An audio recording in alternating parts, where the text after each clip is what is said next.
Okay, I've seen the ping, I've seen the red dot. Ekta, we are live, we are direct. Welcome this morning to Coffee with Kofi. How are you? Thank you. I'm very excited. I'm really excited to be here. I am a big fan of the podcast, as you know. So I'm so excited to be having this conversation. Thank you for having me on. Excellent, excellent. I know that you've just been celebrating a birthday and have come back not long off a flight. So I appreciate you for squeezing this in post-flight, post-birthday. No doubt it's going to be an epic one, but thanks once again. So Of course. before we start, I always like to do a bit of an introduction. Sure. This is your opportunity to totally fact check me, see if I've got it right, see if I've got it wrong, see if I need to do better, essentially. So, are you ready for that? I'm ready. I'm ready. I'm ready to hear what you've been researching about me, Mr. Che. Awesome. All right. So, first and foremost, welcome back to Coffee with Kofi, which is, if you don't know, the podcast where we sit down with extraordinary people who have answered the call to pivot on purpose. These conversations explore what it really takes to lead a life of meaning, impact, and indeed fulfillment. Today, I'm absolutely delighted to have someone joining me who is a connector, an uplifter, a mother, and now the managing director of the Coworth Group, the people advisory and executive search firm, Ektaa Kumar. With a career forged in the high stakes world of financial services recruitment, Ektaa has spent years placing exceptional talent at the very top of organizations across multiple sectors. But beyond the boardrooms and the big placements, she is someone who leads with heart, shows up with energy, and is building something that is very much on her own terms. So today we're going to get into all of it. Ekta's journey into business, what it really looks like to chase ambition whilst raising a family, legend, the values that guide every decision she makes, and the wisdom she has for anyone out there trying to find their own path. So grab your coffee, hot beverage, water, whatever it is, and let's sip into that inspiration. Ekta, once again, cheers and welcome, welcome, welcome, welcome. How was it? Did it sound like someone you knew? I mean, it was a bit of an out of body experience, I won't lie. I mean, literally beaming as you're speaking, but as you were going through that list, I was like, "Yeah, I have done that. Yeah, I have done that." So it's a really nice thing to hear. Amazing in the way that you kind of articulated it. But I think the thing that was just sort of really stand out for me is the mother part, which is still, 2 years in having built the business and all the kind of corporate experience, etc. It's the thing that I beam the most about. So I'm glad you put it in there. Thank you. No, brilliant. We are definitely going to, as my American friends say, chop it up. We're going to chop it up. Motherhood and all of it, because I think that there's much to be said for traveling the road less traveled with appendages, with some little people that you're trying to raise and keep safe at the same time. So before we get into it, I'd love to turn the mic to you and ask in 60 seconds or less, just to give people context, can you share your origin story? Now I'm going to time you, so there's a bit of pressure. Uh, that will give context to the people who are tuned in as to who it is that they're listening to. And you can go wherever you want, but 60 seconds, the floor is yours. All right, let's go. So, my name is Ekta Kumar. Hi, listeners. I have founded a company called the Coworth Group, which is essentially a people advisory and executive search firm. This was after almost 12 years in the corporate space, where I had helped organizations, fast growth established at different stages of their life cycle, essentially strengthen their offering through their people. And I found a niche in the market of understanding businesses and really understanding what it takes for a business to succeed and kind of looking at not just strategy and balance sheets and profit margins and things like that, but really kind of understanding that people is the core of kind of the driver around that and needing different people at different times through a company journey. So I founded this company 6 weeks after I gave birth to my first child, which was in 2024. We're 2 years into the journey now. The company has been growing from strength to strength. We've added a people advisory function to the business, which I'm sure we'll go into at some point during the next hour. And I've also had another child in that time period. So it's been a ride, but hopefully I can kind of add something to whoever is looking to do this at some point in their sort of cycle. Amazing. You've done it just in the nick of time as well. Oh, Just in thank the nick you. of time. No one is more surprised at that than I am because anyone who knows me knows I have a tendency to go on a bit. So that's pretty impressive. No, you've done it. All right. Well, we start as we mean to go on because there's so much to cover today. And I think the next question that I had for you was building a little bit on what you said, which about starting the Coworth Group 2 years ago now. What was the moment or nudge that made you say, I'm going to back myself and I'm going to build something of my own?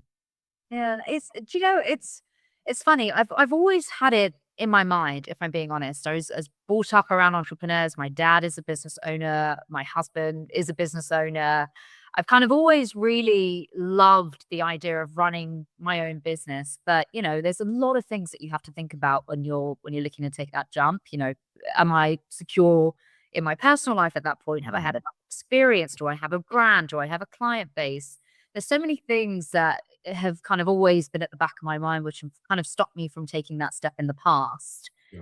And, I think it was literally the end of 2023. I'd had almost 12 years in the corporate space, had really built some really depthy relationships and have a lot of exposure to varying different sizes of companies and different people. And it was after having my first child that I was thinking about, right, okay, what is this going to look like when I go back to work? Is this something the business I was working for at the time, which was a listed recruitment firm. Is this something that I really feel passionate about? Am I really on the front line talking to people about their journeys and what they're passionate about from a company perspective and what it takes to grow? And honestly, the answer to that was no, because I think a lot of the recruitment firms, no disrespect at all to them, are very much driven by profit. And let's not lie, there is a lot of that, profit is important in the business. It's something that I'm concentrated on. Picking up where we were, we're talking about profitability being one of the key drivers of recruitment firms, and also a consideration for you, but not the only consideration, is where I was, what I've sensed. Okay, perfect. So let's dive straight back in. So yeah, it kind of is a consideration, of course, when you run a business, right? Profitability allows you to, deploy capital into investing in your business. It's how we live every day. It's how we have a roof over our head. I think there's so much, I don't love the word toxic positivity, but I think there's people that really hide the fact that, profit is essentially, part of the reason why people drive a business. But that wasn't the only reason that I wanted to drive a business in the way that I wanted to connect with people. And it was the end of 23, really thinking about what I wanted to do and what would really warrant me, honestly, taking a step away from being at home with the kids and kind of being, what would I feel passionate about and what would really allow me the creative and the professional satisfaction that would almost not make it okay, but that kind of makes it enough to kind of say, okay, I want to go back to work and I feel passionate about going back to work.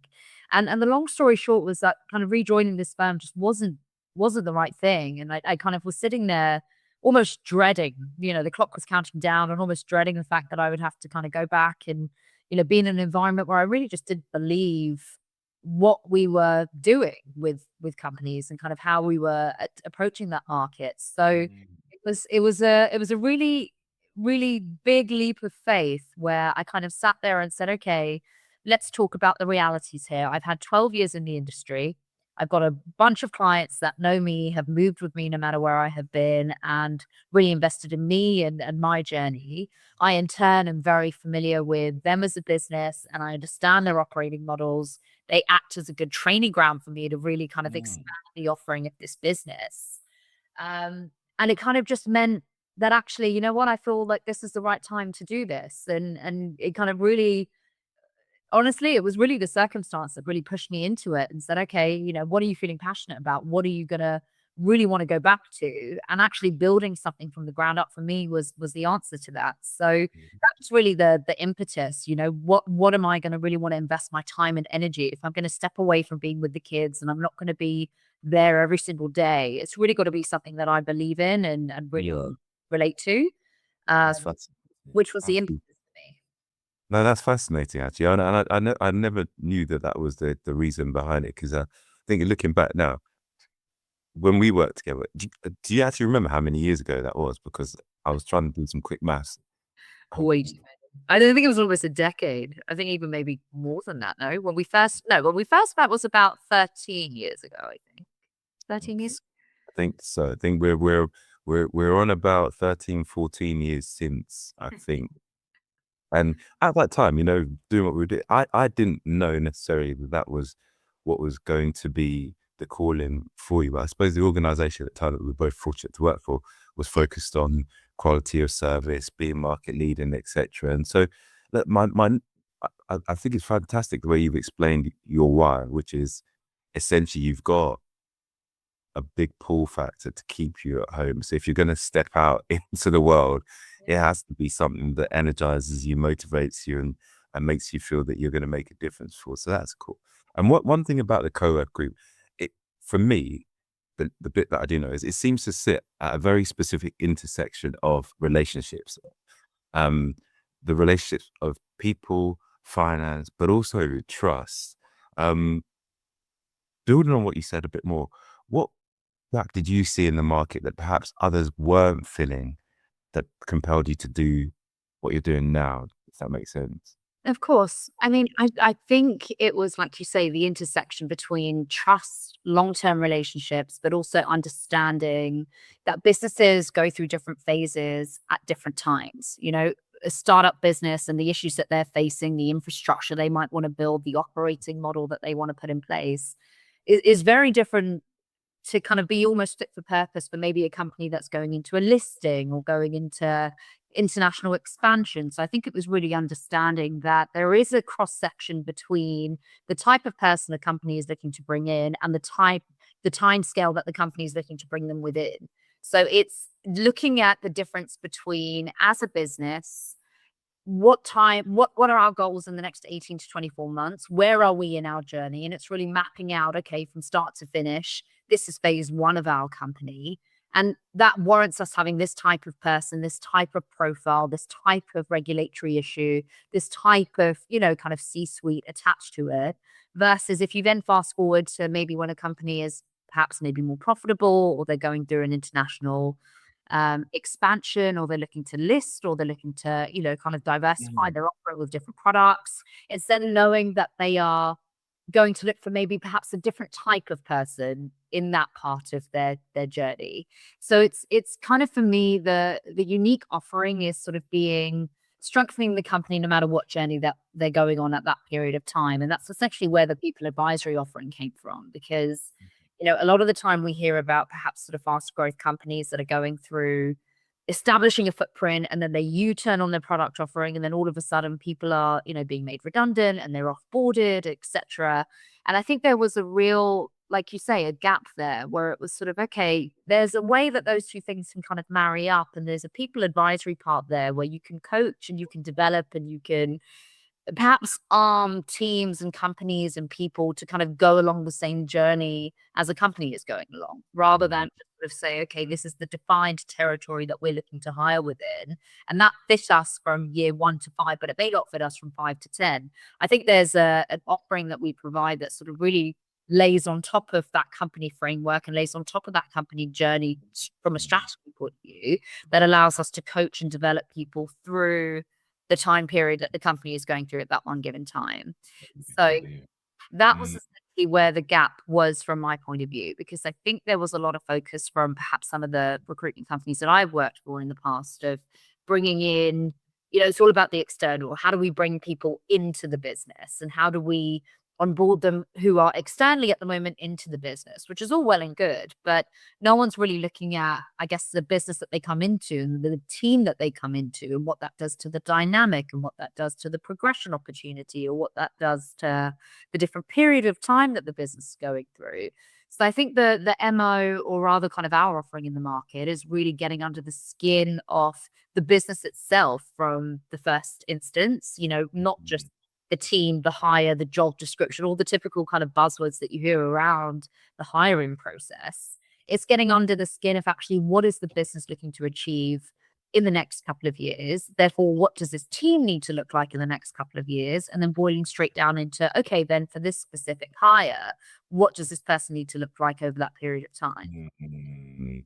No, it does. It does. So in there, it's an often overused word, but what I'm hearing there is like a strategic insight into not just the we have a role, let's fill the role and let's get paid, but let's look at what's best for the business in the short, medium, and also the long term. So that people advisory piece almost in a way prepares the ground for the additions in talent or the development of talent to happen there. So that makes sense. Thank you. Thank you. That is good to know. Good to know.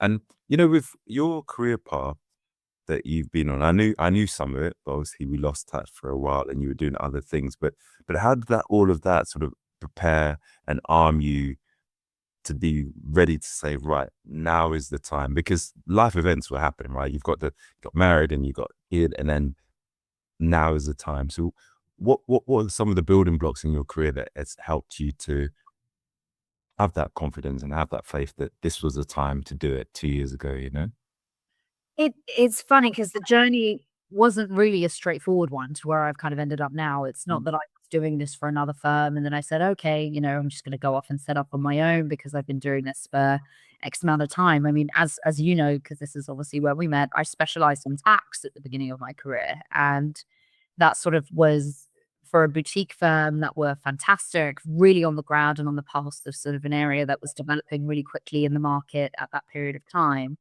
But, was very much at the zeitgeist, I think, of kind of where the regulations were changing and kind of where the environment was shaping itself around all of these different rules and kind of regulations that were coming into that sort of space. And I think it was through that first initial exposure to essentially what is called, corporate clients or kind of the wider client facing aspect of things that kind of made me think, okay, this changes for a business. This isn't, something that people stay very consistent with across a business through the beginning of time to kind of where they get to the end of their journey. There are different things that impact the business and there are different considerations. And at the time, it was viewing it from a tax lens, but really looking at it now objectively, there are different things that are on the priority list for a decision maker at any one given time from a business point of view. And that was sort of quite an insular view that I had at the time because I was very much kind of focused on the tax space. But I think as I grew through my career and I joined different sizes of recruitment firms, so I went from a boutique into a multi-country, multifaceted business with loads of different offerings around sort of specialisms, and then went into a listed firm at kind of the last sort of corporate firm that I worked for.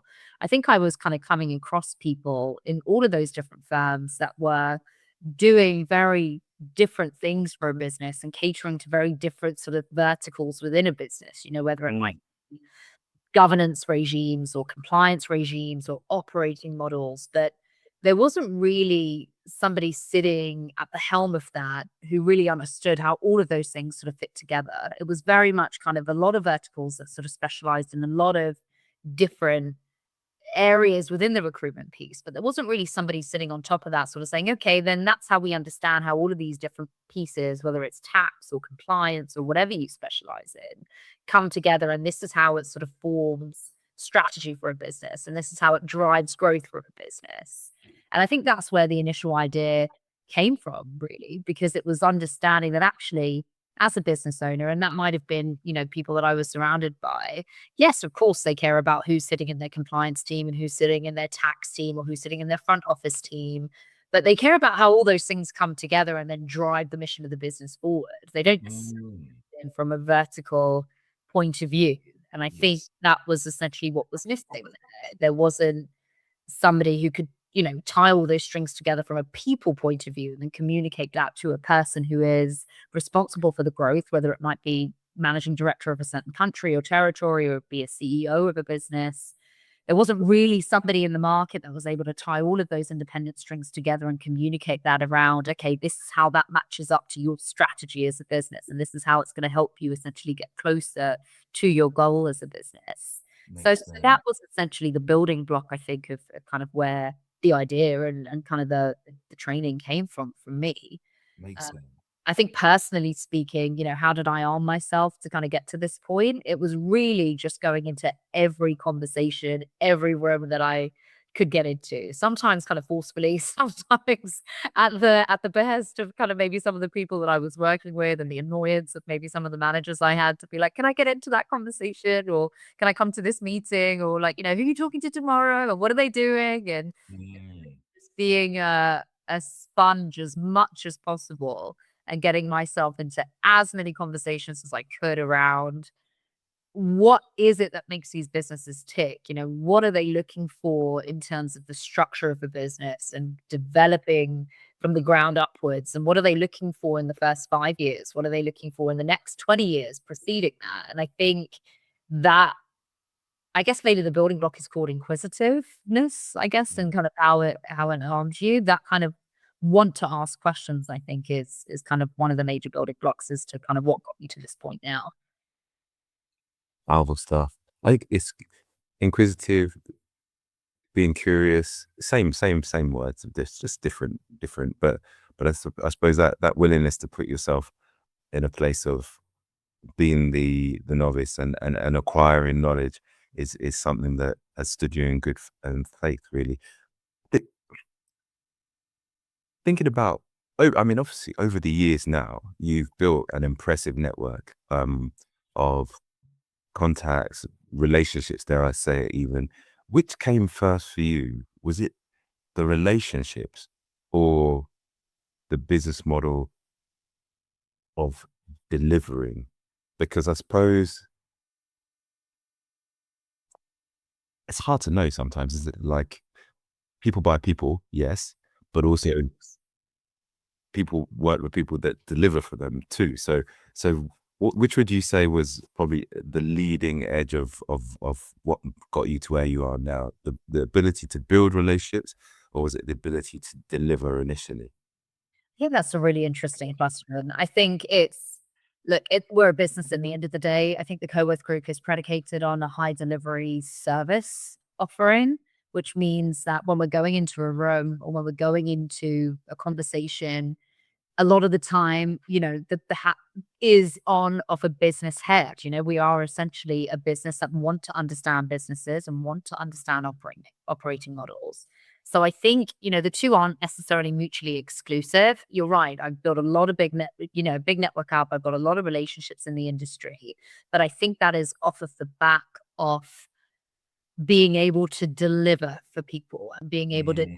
deliver on a business agenda and a business to-do list. So, I don't think they're mutually exclusive. I think the start of all the inception of kind of the interaction with people is very much around the business understanding and the business offering, but the relationship comes hand in hand because we're invested in the business and we're invested in the people that they're bringing on. We're invested in the MO of the business and what the journey will be. And I think that Mm. comes from an initial conversation, really. I think, there's a lot of times where we're in a conversation, or at least I am, where we're sort of sitting there saying, actually, I don't really understand what you're looking to achieve here. And, without naming any names, there are some companies that we've sort of had to kind of say, actually, we don't really understand what we're looking to drive here. And you're looking to build in a certain territory. And unfortunately, we're not going to be able to help with that because actually what you're looking to do is, satisfy an agenda that kind of maybe we don't resonate with and we don't Yeah. understand around the growth. And that's okay to kind of say, okay, we're not those people in the market. And that's not a good or a bad thing, but that's just choosing to work with the people that we really can really get under the skin or really understand where they're going from a business point of view and therefore add value from a relationships and a longer term kind of people perspective. I think Yeah. that's a key thing to mention because those two things walk hand in hand, but very much it is, the business head that goes in first that builds the relationship that then allows us to have the longer term view around how we help Yeah. the offering That is. does make sense. That would make sense because, yeah, interchangeable possibly, because I suppose with a relationship you can get to the point where you do start delivering, but then without delivering, then do you ever get to that point? So no, thank you for giving me your perspective on that. And I'd love to talk about something that's close to my heart, close to your heart, and this is the juggle. Um, Understanding that the juggle is real. The juggle is real, and as we've discussed it in the past, I thought it'd be good to bring it to the table today. And you're building a business at the same time as raising quite a young family. I can't remember. Remind me, how old are your boys? The oldest is 2.5, and the youngest is just turned 7 months. Yeah. It's still Yes. very young at the moment. But the juggle is 100% real.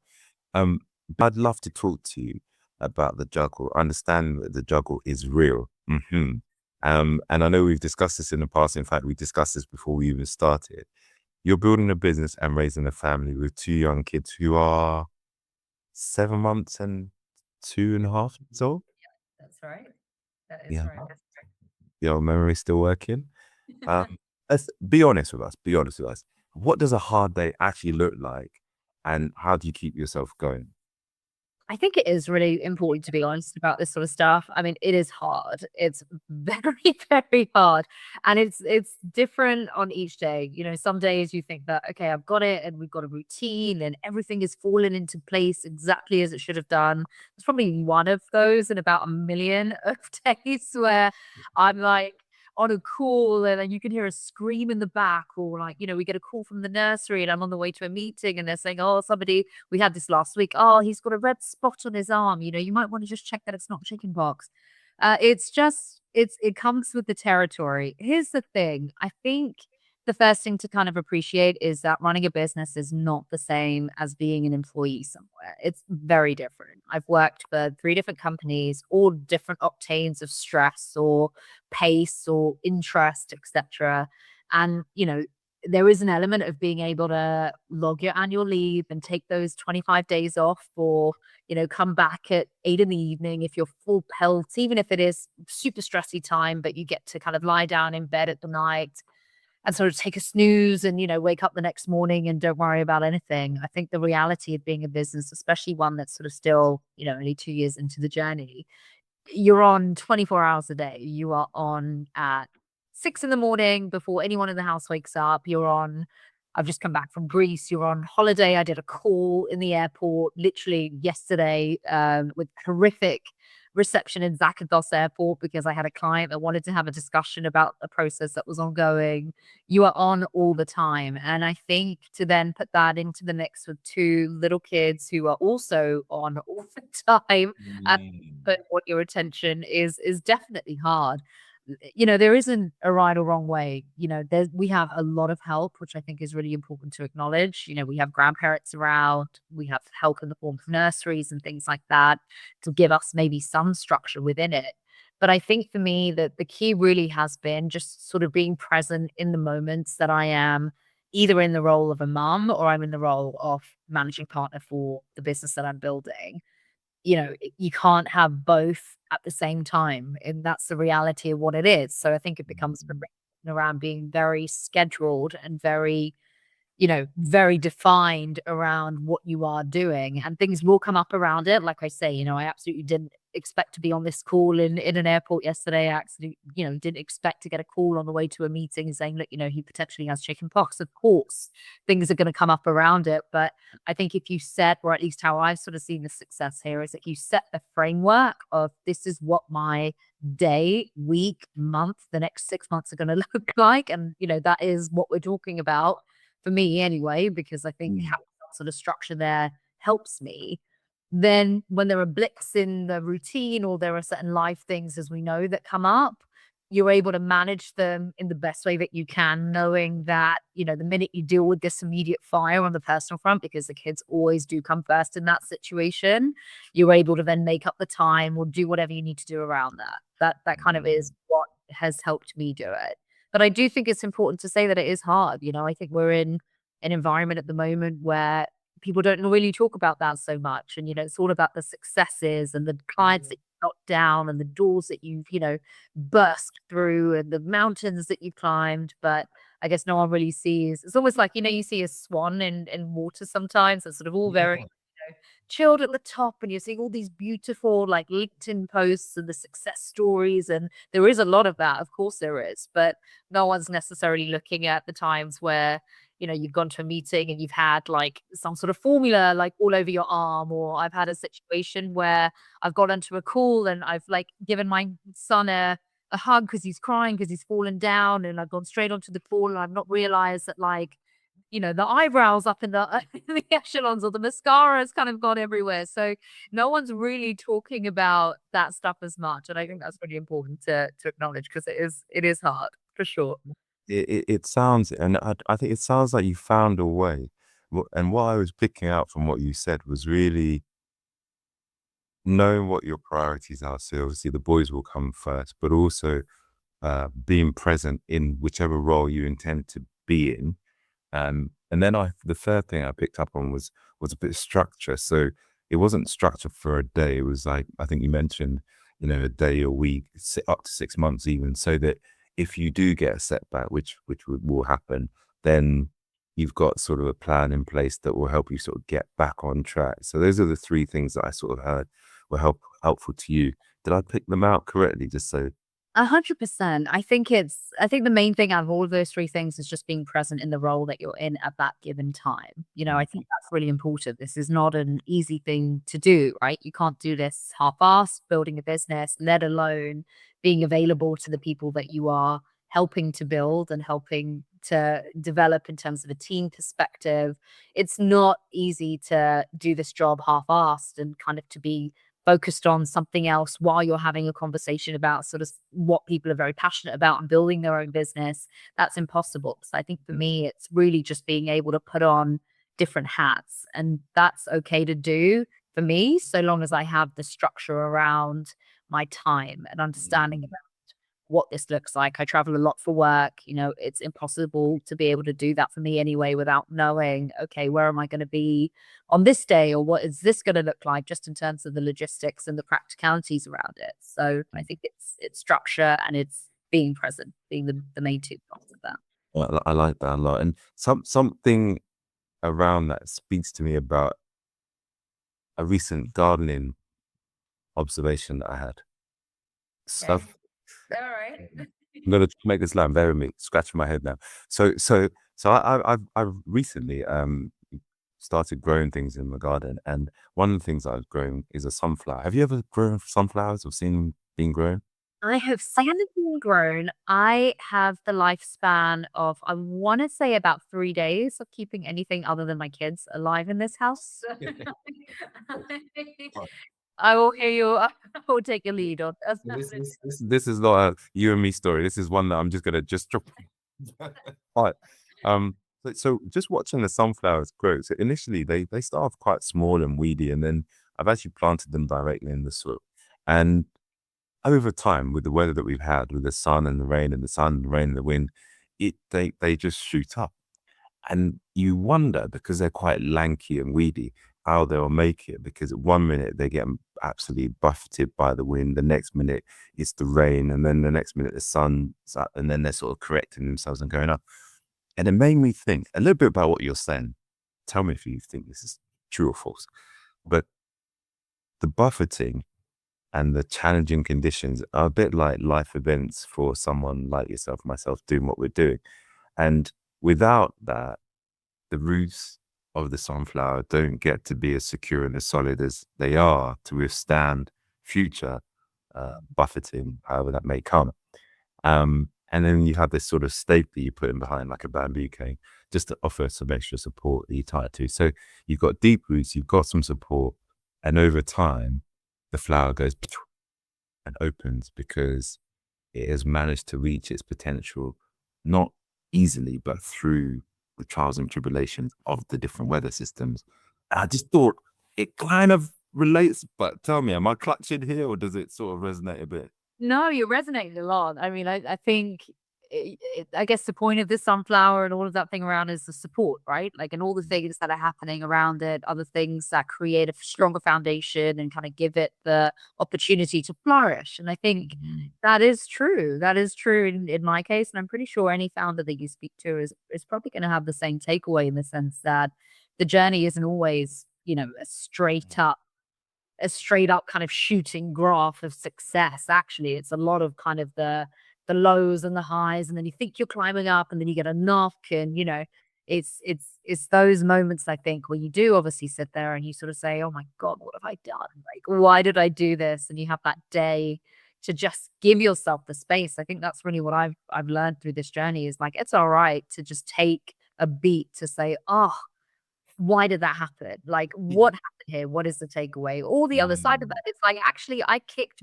butt here and I really worked hard and I reached the goal that I've achieved. And I think it's really easy when you're in the day to day to be so focused on the granule and so focused on the immediate that's in front of you, and to not come up for air every now and again and just say, oh my God, I did that. Like, I built this. I've survived the last 6 months and I've done this. And I think, whoever is listening to this, and somebody gave me this advice, starting is the first thing. Like, that is just the biggest thing. Like, to get off the page and say, okay, I have an idea. I'm going to take a leap of faith and I'm going to pursue this idea. You're already winning. The fact that you are already putting yourself in that position, you're above the story, or rather you're further ahead in the race than a lot of people that will sit there every day on the commute to work or walking to Starbucks or whatever they're doing with these amazing ideas in their head, but are arrested by fear sometimes, because it is hard. It's really hard to kind of take the leap of faith. And what's amazing is that you give that advice to people around you all the time. You need to believe in yourself, and we trust you, and you've got so much potential and you can do it. But we're the hardest critics to ourselves when you're kind of going to take that leap of faith in yourself, because you know the journey and you know what you have to lose. And that's a really scary thing to do. So I think to even just take the leap of faith, for whoever is listening to this, the fact that you've done that, good effort. Like, well done that you've started. You're already ahead of the race. And I think then it's the case of just understanding that the knocks are going to come. And I think I'd put myself now in a position, which is really interesting, that I think for whoever's listening to this, if they're kind of going through the same journey, that being uncomfortable or going through a setback, I've tried to train myself to believe that that is a good thing. Because what that means is that I'm going to learn and I'm going to never do that thing again, or I'm going to change my style because this has taught me something really important, and it's a lesson that I needed to learn at that point in time. And I've almost become somebody now that chases the uncomfortable things and chases the things that make me feel a little bit afraid and a little bit worried that I might fail or I might not succeed, or it might knock me on my behind and I've got to start again in this pitch or presentation, whatever manifestation that brings itself in. I think that's a really important lesson to learn as a founder, that these are going to come. You almost take it for granted that you are going to have uncomfortable moments and setbacks that are going to knock you down. And some of those are going to knock you down a little bit. Some are going to be really hard. I'll give you the perfect example. 6 months into the business, and, we'd seen a bit of profit and we'd seen a bit of success, but still very new, still building infrastructure and not really having, a lot in place at that point, because it's hard kind of doing it all in one go. And I had been preparing for this piece of work that I had won for a very long time, and it had taken me a very long time to get to the point of delivery. And all of a sudden, as if a lot of work that I had put in didn't even exist, the client had sort of turned around to me and just sort of said, "Oh, really sorry, we're not going to do that anymore. Thank you for your time, and we'll be in touch." And this was after almost 4 months of me grafting and mining data and pulling all these sort of strands and all of these sort of really technical things together. And it was a lot to really just sit there and say, wait, was it me? Like, was it something I did? Was it, do you know what I mean? It's a really uncomfortable position to be in. And I think I learned pretty early on that it's all right to be upset by it. It's all right to feel back yet. But what's really important here is to learn whatever the takeaway is or whatever the lesson is, and just make sure that I am better, faster, and smarter the next time that I'm presented with this situation. Um, and I think that's anything you can do in those situations. That makes a lot of sense. And doing what I do, I love reflection, and it sounds like that's something that you do as well, just to sort of take away what you can take away from each situation scenario. And so many things you said there that I like I said, will riff like an old school R&B band or something like this. But for me, sometimes it feels as though, now I'm not a woman, so I don't have the lived experience of it, but it feels as though society often asks women to choose between ambition and motherhood, even if it's only implicitly. Um, have you ever felt that pressure yourself? Does that resonate with you, or is that my sense, independent of fact? No, I think that's pretty accurate. I think as a woman in the environment, it really is a case of you can't be both. You know, you can't be ambitious and you can't be nurturing and you can't be a mother and you can't be, and I think it's all rubbish to be honest, because I think yes, all of those things, the softness, the empathy, etc., give you a competitive edge that maybe sort of some of the other people in the situation don't have. And I think Mm. there are superpowers that, being a woman or being a mom or whatever kind of identity that we're gonna kind of align that characteristic to, have given me that I may not have had I not have been in this situation, or I may not have learned in these experiences. I think society, and we've got to be really honest about where we are from a corporate perspective. I think, we talk a lot about diversity and inclusion and equity and equalness and those are all really important things, and I think we've come a long way from where we were a long time ago, but I think there's still, very much perceptions and characters, maybe not at the kind of D&I level, but in terms of kind of the corporate environment and the founder type that you're gonna be. Are you gonna be aggressive, and are you gonna push the agenda, and are you gonna focus on profit? Or are you gonna give back to the world and, do something that's very soft and empathetic and, kind of filled Mm. this real ecosystem, even in the language that we use sometimes. And I don't understand. I don't think I've ever understood why those things have to be mutually exclusive. I think it's all right to sit there and have a very clear conversation about, profit is important and driving agenda is important. And I'm very focused on sales because sales as a business is key. I have to go out, I have to win business. I have to, that's how we stay alive. Look, I'll be very honest. It's, you know, Yeah, sure. and it almost is you're made to feel as a woman that that's a swear word if it comes out of your mouth, because God forbid you come into a room and say, okay, we're focused on the bottom line. We're focused on the P&L. We're focused on the sales and driving commercial initiatives. And we made this last year and we want to make X this year. You're almost made to feel that you're not nurturing and you're not about the greater good. And, how good a mother can you be if you're focused on that stuff? It's Mm. crazy to me. Because I think, it's very possible to be both. In fact, I'm here to tell you, you can be both. I am both. Focus on that. I'm very focused on the profit, but I also focus on the good that we're doing, and I'm focused on the relationships that we're building and the long term and the longevity around that. I think you don't have to be either or. Those 2 things are very happily married together. You just have to be the person that's strong enough to go into the room and have that discussion.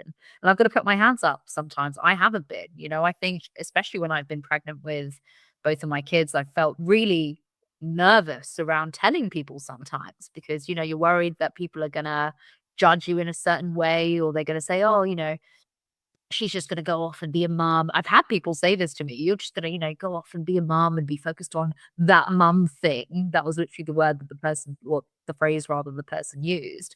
But, "Are you gonna be around to help me with building this?" And it's wild to me because I think all being a mum has done for me, not all, but one of the major takeaways rather Mm. that mum has kind of given me is the ability to be razor sharp in the conversations that I'm having, to be able to prioritize like no other for businesses that I'm working for, to be able to Mm.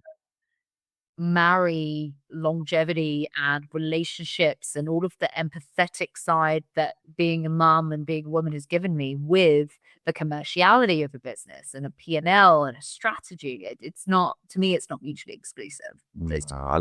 I love how you've positioned that because I'm a big believer in our limitless potential.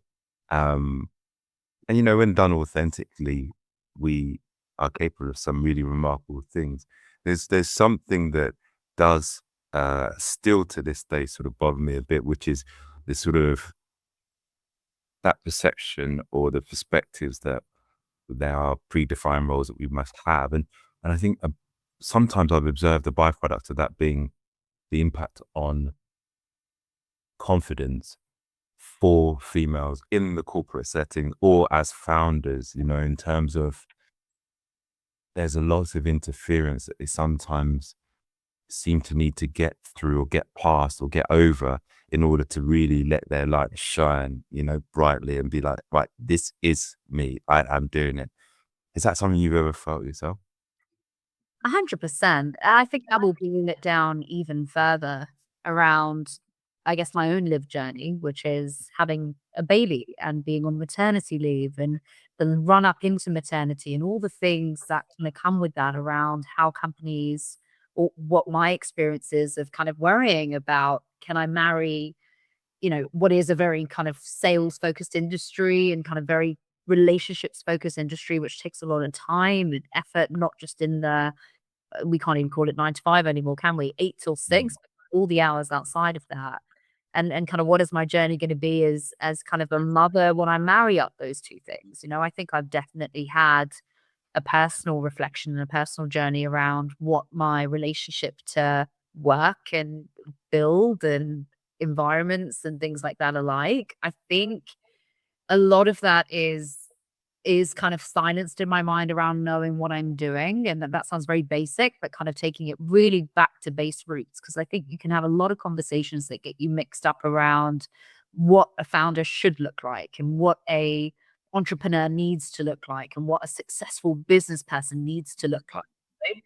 I'm a believer that, there's a presentation part of that kind of makes you that puts you in a situation with people or puts you in an environment where you are, kind of looked at every day and, you have to be very aware of that. But I think there is a separate part to that that kind of needs to silence the noise. I always call it the white noise around the build because there's a lot of stuff that comes in externally that all of a sudden you start to kind of get very confused about. I think not just having all of the social channels that we have access to, but even the conversations that people are now being exposed to and then taking away takeaways and trying to kind of filter that into your own journey. There's so much information around what are the key buzzwords that need to surround a founder or an entrepreneur or somebody that's starting a business or even somebody that's in a corporate environment and wants to go off on maternity and then come back. It's can be deafening sometimes, I think. And I think for me, the key success that I've had of staying true to who I am, or at least having the confidence around who I am, is really silencing a lot of that sometimes. I'm a big reader, I'm a big listener, I love to absorb things. But every now and again, it is so important for me to just silence everything around me and take myself away.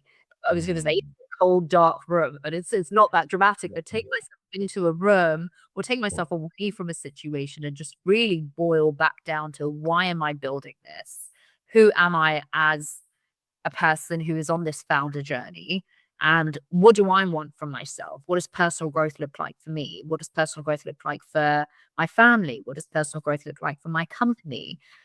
I think it's really important to take yourself out of the conversation sometimes because it can be very confusing. And I think Mm. that is almost to me, I talked a lot about kind of, just even getting started. I think that's a lot of the reason I think people don't even do that because it's confusing. It's, you hear all of these amazing journeys of people where they say, oh, I was at this point and only then I got into a VC, environment and then I did this. And people just say, well, I'm not in that position and I don't feel ruthless and I don't feel like I can handle the knocks and therefore I'm just not going to start. And the reality is your journey is kind of what you make of it, I think. And, that might be the title of my book one day in 60 years time where where I finally decided to sit down and pen it all. But I just think it's really important to take yourself out of the environment sometimes, any environment that you're in, and just sit with yourself and say, okay, who am I and what am I looking to build here? That's some great advice.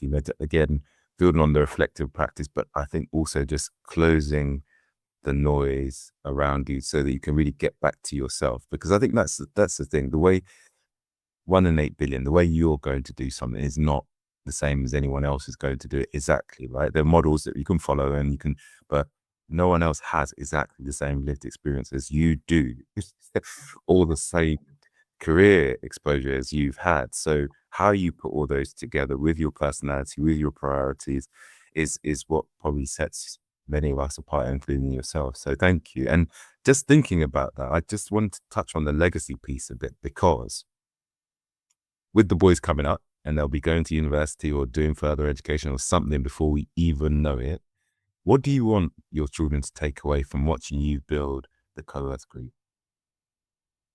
That anything is possible. Hard work is irreplaceable and commitment to an idea is great, but it's okay to pivot sometimes. And it's okay to change my mind as long as I'm okay to work hard and I'm okay to grind and really try my hardest.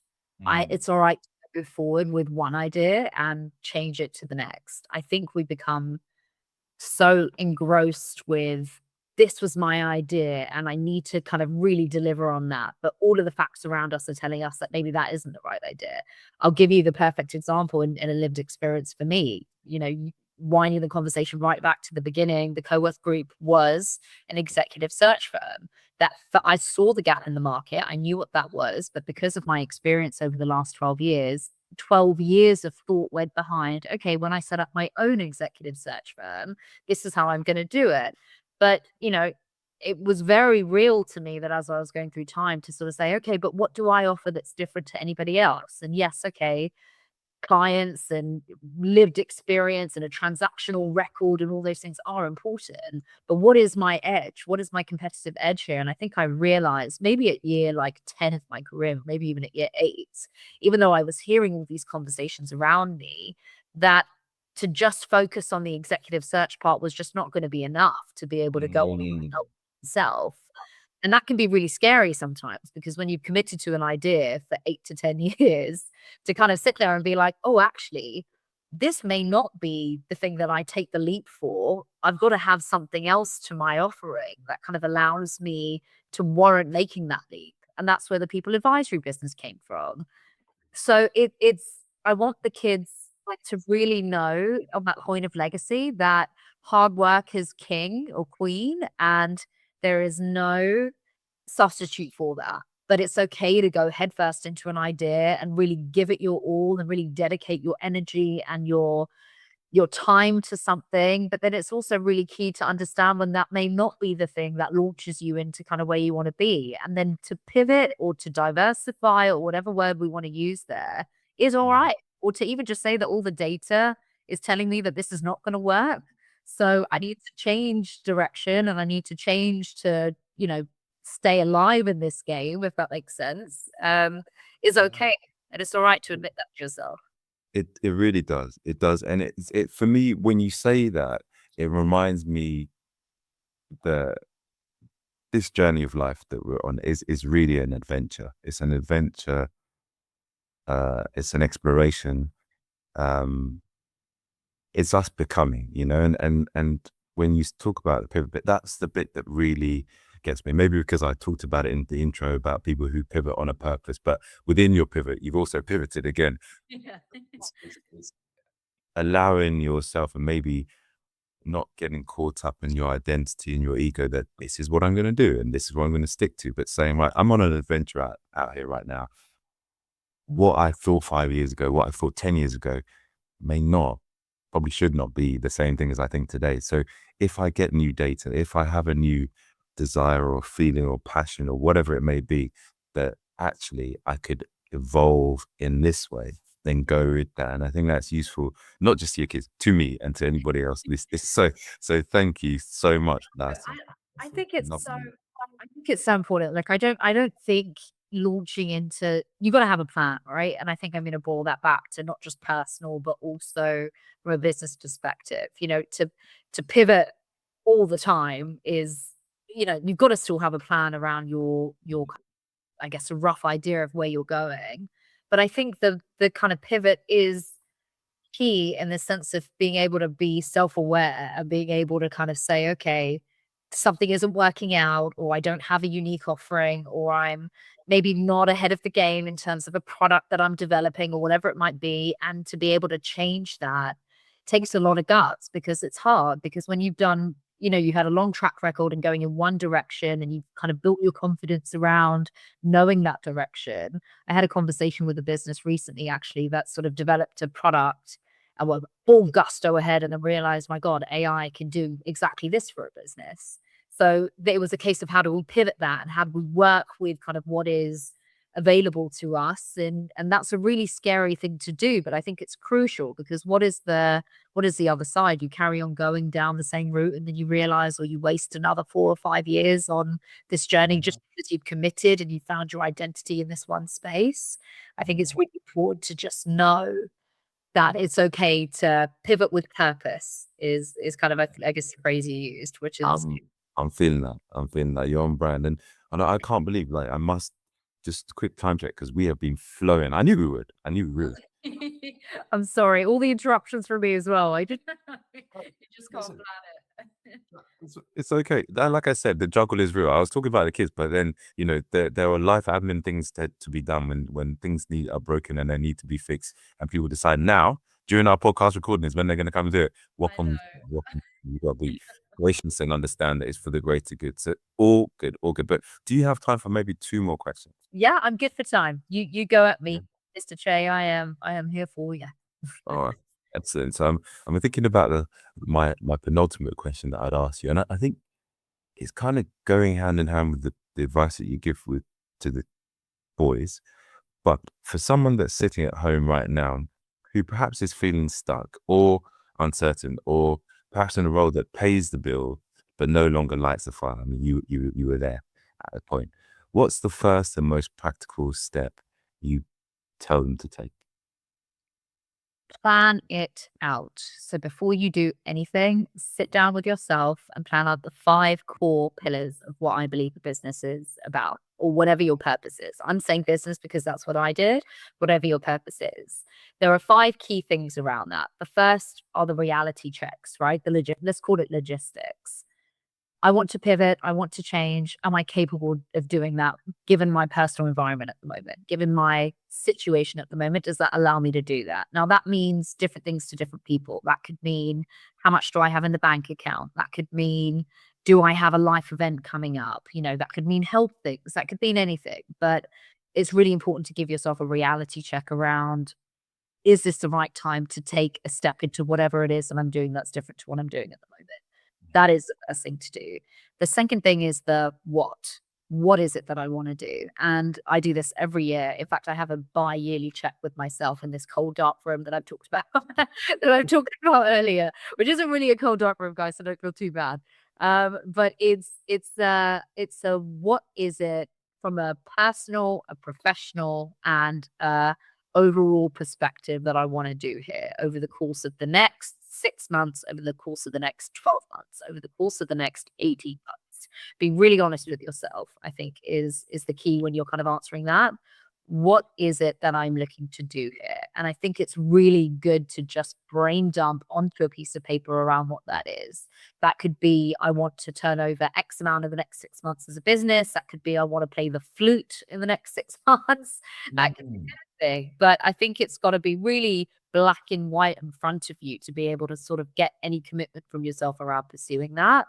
The third thing is around timescales and timing, which sort of feeds very well into the second thing, and kind of like those two things are interchangeable, but kind of give yourself some metrics around, some real metrics around, what time period do I want to achieve this within? Is it in 6 months? Is it in 12 months? Is it in 2 weeks? The fourth pillar to that is the how. How am I going to get there? So I've defined what the logistical capabilities of changing my situation are. I've defined the what I want to do and the time frame in which I'm going to achieve it in. The next is the how. Am I going to quit my job and spend 3 months in gardening leave, doing some soul searching, and then start a business after that? Am I going to find the best piano teacher in London who can kind of sit down with me and teach me these lessons over a period of time? Whatever that answer was in that previous step, get yourself the how am I going to get there? And the final Mm. thing is, which is really important for me, but it's the feeling part of things. It's the how do I want to feel once all of those other 4 things align? What is it that on a cellular level or on a selfish level? And that is just looking at you individually as a person. How do I want to feel? And to me, I frame that as a word. And I have one green skinned notebook that I write all of this stuff down in. I've been doing it for the last 4 years so that I can kind of really look at kind of how I've developed and how my goals and everything have changed. I'm just quite an introspective person, so for me that works well. And I do it at the same time of year every year. I do it bi-yearly. So I'm just a creature of habit here. But I guess the answer to the last thing there is kind of how you're gonna feel in those situations that all those other 4 things align. And to me, that word, whatever it is, I'm gonna feel fulfilled, I'm going to feel successful, I'm going to feel happy, I'm going to feel whatever it is to me the reason why I keep going on the other four. Genuinely, I think to know that a reminder of when the times are hard, when the times are good, when the times are bad, I'm doing it because I want to feel like this bird. To me, that is enough driver to get myself out of bed every day. Because you're going to have those moments when you're changing whatever your situation is. You know, if you're the person sitting at home listening to this podcast and you're going to put yourself out of your comfort zone, whether it might be from a business point of view, which is what I've talked about, whether it's a hobby or whether it's a, you know, whatever, you're gonna have days where you're gonna suck at whatever it is that you're gonna do, and you're gonna kind of really question, oh, do I want to go back to that piano class, or do I want to, you know, carry on with this business? Do I want to advertise on LinkedIn that I'm doing this thing because I'm so scared of kind of what it might look like, you know? And I think reverting back to that final word, that final pillar, that one word of this is how I'm gonna feel when I do this thing, Mm. keeps me on track, and I hope it does to anyone that's listening. What a powerful 5-step plan that is practical, and also very persuasive, because when you talked about the word at the end, I linked that to the why. When you connect the feeling and the why, it becomes really powerful when it comes to manifestation, all those things. And I remember reading in Viktor Frankl's book, Man's Search for Meaning, when he said, when we understand our why, we can bear almost any how. Together. So if you've said, this is the feeling that I want, and you're really connected to that feeling, as you go through the buffeting, like our sunflower earlier, you can stay strong because you know why you're doing it, and you know the feeling that will come from achieving it, you know? So that's a really, really wonderful way to put it. I have to watch this back so I can make some notes. Ektaa Kumar's 5 steps into changing your life. No, I'm joking. Come on, I want to put my 9 steps of empowerment and elevation. You bring your 5 steps of pivoting on Yeah. purpose. Pivoting on purpose. We're 14 steps into success, my friend. No, this is me. For what? Come on. No, there's. I think you said something really interesting there around the manifestation thing, and I think it's real. Of course, it is. I think it's really important to, you know, the law of attraction, whether it be, you know, kind of the moon and the tide and how it affects the water retention in your body. You know, anything is so important to kind of put it out to the universe. But I think what walks hand in hand with that is the work. And I think it's really important to talk about the work, because I think the manifestation is the start of the journey, and it's the kind of check-ins, and it's the pillars of kind of when you're looking to pivot and getting mood boards and vision boards down and all these amazing things that I think are really, really important to do. But I think it's really also important to understand that there's a lot of work that goes into getting yourself to the point that you want to be at, whether it's a skill, whether it's a life change, whether it's a business, whether it's a whatever it is you're doing, there's work that goes behind that. And I think it's important to not lose that message, because no matter how beautiful your vision boards are, no matter how amazing your manifestations are, it's work. It's the work that gets you closer to it. Which You speak my language. You're absolutely speaking my language. I tie it into the work bit, into the feeling that you want to have. And I think maybe there are sub feelings, but ultimately I think there's a generation of love, a love for who you are, what you do, and what you stand for. And I think when you can connect to that feeling, because I would dare anyone to challenge me, I don't know that there's a more powerful feeling than love on this planet, because the way I see it, it can make you do something foolish things, but actually some really powerful things, actually, when you know you love who it is you're doing it for, you love what it is that you're doing, you love who you're becoming in the process of achieving your goals. And Disney will have you believe that love is easy. You see someone, you know, I like that person, I love that. But you know, and I know that love, from a romantic perspective in a relationship, it takes work, right? That takes the work that you're talking about. To love the business that you're building takes work. To love the children that you're raising also takes work. So there isn't any escape from the effort, whether it's driven internally or like the external factors that come to you that you need to withstand. really. So yeah, you got me thinking. That we're doing this live means that I cannot be dwelling too much and reflecting on this in the moment. I'm gonna keep it moving. But For my podcast listeners, Mr. Che has just got into a contemplative a side gear off of the yeah, screen. no, we, we touched upon manifestation, and that took me off on this other journey of love always wins. That's my belief, and I'm gonna get some t-shirts with that on it, I reckon. But I my, agree. my final question for you before the outro is as we sit here today, what does personal and professional fulfillment look like for you right now? Not the goal, the destination, but in this season of your life. Personal fulfillment looks like being present for my family, being present for my kids, being present for my husband. It's being able to get to the end of the day and feel like I've moved the dial closer to my longer term goals and my longer term achievements, longer term. It's no longer being there within 6 months. I think I've realized that this is a journey that we're all on, and it's just moving that dial ever so slightly every single day, being purposeful in my actions, being purposeful in the way that I communicate in my relationships, in my business strategies, whatever it is, to get me closer to where I want to be longer term, not just from a business point of view, but also from a personal perspective. Business is about growth. And, we're very lucky to have had 2 years of good transacting in the market, good sales, good relationships, good, I guess, outreach in terms of being able to connect with people and understanding where businesses are looking to grow through their people. We've grown a geographical footprint on a more practical perspective. It's growing that geographical footprint further from where we are at the moment. We're in five country territories that we have relationships within and that we're operating within, but we would like to grow that dial just because Oh, it's where? Where where are you?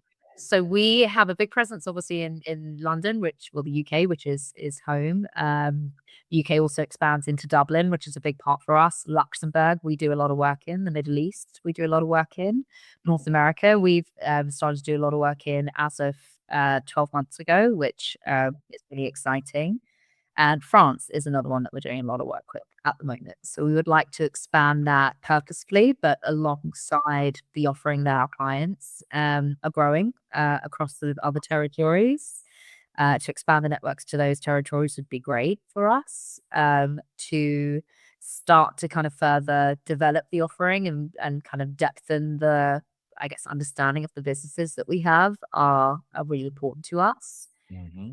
Phase for us is very much around people growth. So how do we start to build teams for ourselves? We've just appointed a hire, which is very exciting.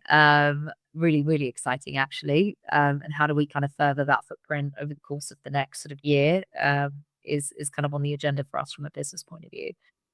Uh, so those are the two journeys that we are going on across both the personal and the business. That's brilliant. That is brilliant. Thank you so much for that. And I think the conversation was everything I hoped it would be, and more. I think it was real, it was generous, it was funny in parts as well, and I think genuinely inspiring, but in an authentic way, not in the social media. It's all really easy, flick on the hair, must be my way. Um, so I'm really hoping that today's conversation would have stirred something in others, but also in yourself as you reflect back on the conversation we have, whether that's a quiet confidence to take the next step or move to the next level, or simply a reminder that you don't have to choose between who you are and what you want to build. Because if that can happen, then I think this conversation has done its job. So I'm going to make sure, Ekta, that people can connect with you on LinkedIn, and the website of the Coworth Group is there. And I think if someone is looking for exceptional talent in the geographies that you mentioned, in financial services, professional services, and in PE-backed corporates, then the Co-F Group is a great place to start. One may say this. So, thank you, and I hope that people do like this and share it and subscribe and all the rest of it. But before we go, the final word has to go to the lady of the hour, also who has navigated repair people, busted in on our chat, calm and grace. Anything that you'd like to leave us with before we go? I would just love to say I've really enjoyed this conversation. I feel like it's really been what you're so good at, which is basically getting people to really unveil themselves and kind of understand who they are as people and kind of get them closer to where they want to be longer term. So it's been an amazing conversation. And I guess, kind of relating to the listener and kind of really talking to who they are. You know, having an idea is the first part, but taking the step closer to where you want to be longer term is kind of all in the action. So don't be afraid. Taking the step is the one that a calculated step is the one that is going to get you close to where you want to be. And, it sounds a bit cheesy, but the world is your oyster. You can do whatever it is that you put your mind to, for sure. I have. Brilliant. You have indeed. The love of what you do. You've got the hard work, and you've not been afraid to pivot. And you know the feeling that you're chasing as well. So all in all, a brilliant episode. And I can't wait to watch this back. I can't wait to watch it back and then get into it, because I was having a few moments where the reflection was getting a bit deep on that. We've got we've got a show to do here. So I'll pass. But have a wonderful rest of the day, and we will no doubt we'll catch up and see each other again soon. And keep smashing it, keep shining it. We love to see it. We love to see it. All right. See you next time. All right. Take care. Bye. Bye.